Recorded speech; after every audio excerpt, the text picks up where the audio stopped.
when I'm with Polish people,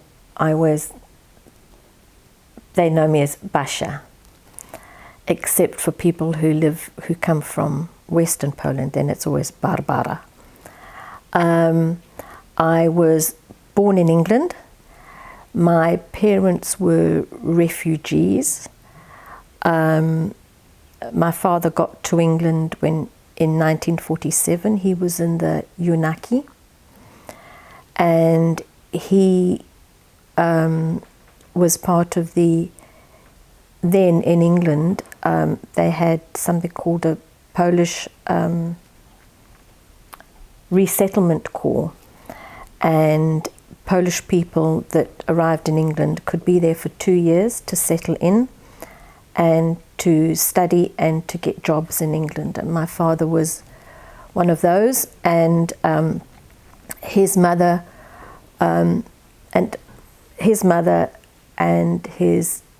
two of his brothers were in Stover, and my other babcia and my mother and her two brothers were also in Stover. And strangely enough, they all got to England on the same ship, which is what I discovered. They landed there in 28 June 1948. And that is the reason why I'm here, because if they hadn't have somehow got to be at the same Polish resettlement camp in Stover, near Newton Abbot in Devon, my father and my mother would never have met, or rather my babcia Nieszczor wouldn't have decided that my mother would make her precious eldest son a good wife. So that's how I came to exist. I found 1873 certificates from my father's side of the family, and my grandfather is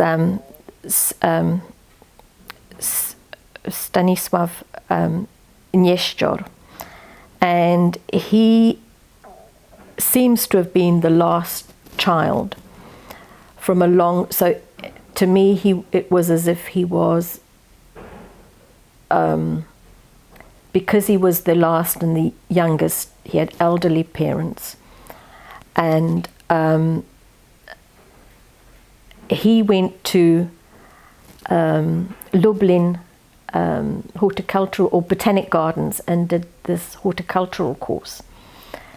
And I felt quite sad for him, because his family had sent him off when he was 7 or 8 to school. And I thought, this is pretty, because he lived in near Krasnystaw.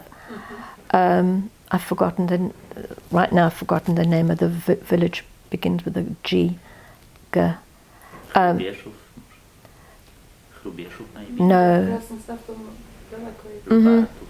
No. A small village. It's a small village. I can easily find it. And Goborchów? No. Anyway, so he did this horticultural course, and he was a writer, and I didn't know that. And he wrote for this this publication called Pszczelarz. Not Pszczelarz? No. Could be. No. Beekeeper, pszczołarz. Pszczelarz, okay. And he was a beekeeper. And he also wrote for a magazine called Żołnierz, and he was telling the żołnierze how to graft. And anyway, so I'm going a bit ahead, but going back to when he was doing his horticultural course, he was 19, and Lvov needed saving. He was born in 1897, I can't remember the exact dates. This is when, if I were at my desk, I would check things. And he was one of the volunteers that went to Lvov. And for that, he got the osada in Nivetsk, which is just south of Sarne, near Dombrovica, I think. And so he got, I don't know how many hectares, was it 23 or something like that, along with a whole load of young men. And Babcia Nieszczor, who was a Shumska, she lived in a little place called Kazimierz. And maybe that's why she liked my mom, because my mother was Kazimiera. But anyway, I don't know. And my dziadek, like a lot of the young men in those days, I mean, I can imagine they've got this, you know, the Soviet-Polish war's over, and there's this like emptiness and rubbish stuff that Piłsudski and all of them decided that it would be a good idea to give the young men so that they could create this border between Russia and Poland, although I will never call it Kresy, because to me it's always Eastern Poland.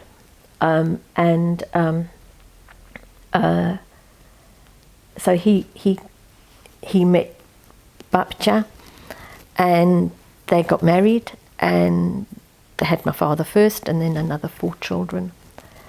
And Babcia, I think Babcia definitely knew something was going on after the Russians came, and she gave her 10-year-old daughter to her mother to look after, and her baby. He couldn't have been, I think he was born in 39, 38, Leszek. And so those two weren't in the house on the 10th of February. And they took, the Soviet soldiers took them, Babcia Dziadek, my father, and his 2 brothers, Leszek and Janusz, and they went to, they were taken to Arkhangelsk. And I think that my father's family and my mother's family went to 2 places beginning with a T, and I think the Arkhangelsk one is Tiesovaya, and the other one, I've forgotten what it is, it's the one near Lake Baikal. But anyway, so they were in Tiesovaya, I think, number 122 on the NKVD list of camps. And then they went, that Dziadek got to, he enrolled in the, he was 45. And he was a grumpy old thing. And he enrolled into the Second Polish Corps. People call it Anders Army, Władysław Anders. And strange, it's probably not strange, but the other Dziadek enrolled a week earlier. But the other Dziadek ended up in England for the 1st Polish Armoured Division, and then in northern France. And Dziadek Nieszczor was ended up in Italy, and Monte Cassino. And there's a photograph, I've got a photograph of 2 men carrying things up Monte Cassino, because he was in the Warszawskie supply division. So I can imagine this, the older, that's where they would put the older people. and you can see this beautiful young man with a sort of really, and he's carrying this grumpy old thing behind him, and I'm thinking, that's my Jadek. He's, anyway. So he survived the war. He survived, and there are letters that he wrote to my father and to my babcia, and he was always telling them about learning and studying and education and everything. And that second Polish Corps was really good. They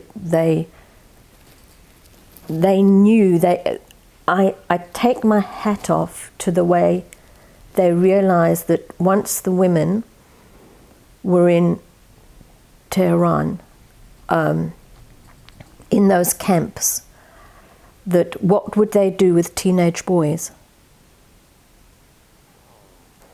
What would they do with them?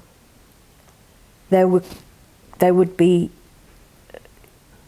after the trauma of however many months in Siberia, I'm glad that the mums didn't have to, not all the mums had to put up with teenage testosterone and that. And thank goodness they created the Yunaki, which I've only just recently found. People in Poland don't know what when I'm saying my father is a Yunak, there's something in Poland that's a Yunak, can't remember, a motor. Also. Yeah. Szkoła Junacka, yeah. So my father was in the Mechaniczna Szkoła. And so thank goodness, so my father was there, as opposed to my other side of the family where babcia Surowiec kept her older child. And I can't really blame her, because she, her baby had died at the side of the road when they were going. Okay, sorry, I'll have to go back to Surowiec. Surowiec was Jadek Surowiec. Jadek Nieszczur was born 1897. Surowiec was born 1908. So he was too young for the First World War. So he, which I think is quite sad, he took up in 1938, the Polish government was encouraging people to go east. And the Polish government made this little place called Śmigłowo after, Ridge Śmigły. And it was a typical, just a little road, 25 houses there, 25 houses there, and they look like little dolly houses, they're really, really pretty. And they lived, my mother, who was 6 years old and 3 days on the 10th of February 1940, she said her father, they just wanted to, they were going to grow grapes. And the soil was so beautifully, so black and deep and gorgeous. And her parents were out all day, every day. And then all of a sudden all of them got taken. So there's one side of the family, the older side, who were luckier because they were older. And the other side of the family who had very young children, really young. And anyway, so they somehow, the Surowiec side of the family were in this place that was there was a gulag before they got there and a gulag after, and I only found out through Memorial because I couldn't find the Soviet's name, and somebody gave me the email address of somebody in Memorial, and they said the reason you can't find that name is because they were taken to real Siberia, and you can only get it through this way. And that's how come I found out. I've got proof where they were. Yeah, and then Babcia Nieszczor and Babcia Sorowiec both went to, Babcia Nieszczor went to Tengeru in Africa. Babcia Sorowiec with my uncle went to Rusape in then southern Rhodesia. And Babcia Sorowiec, after their baby died,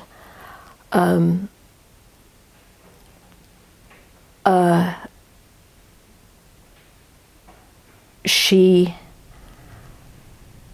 took my mum and her younger brother to an orphanage, and I don't even know what kind of orphanages they were, but you can imagine what these mothers had to do.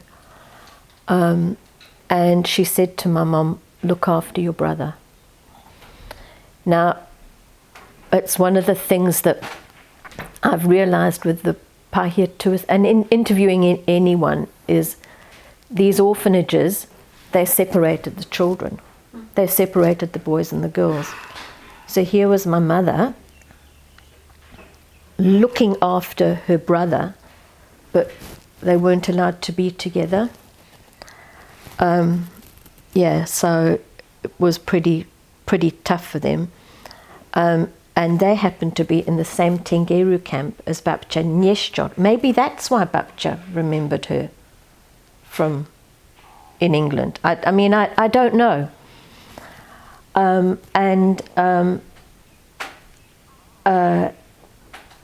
So somehow the Red Cross managed to find Babcia Sorowiec for the two children, and then they were reunited.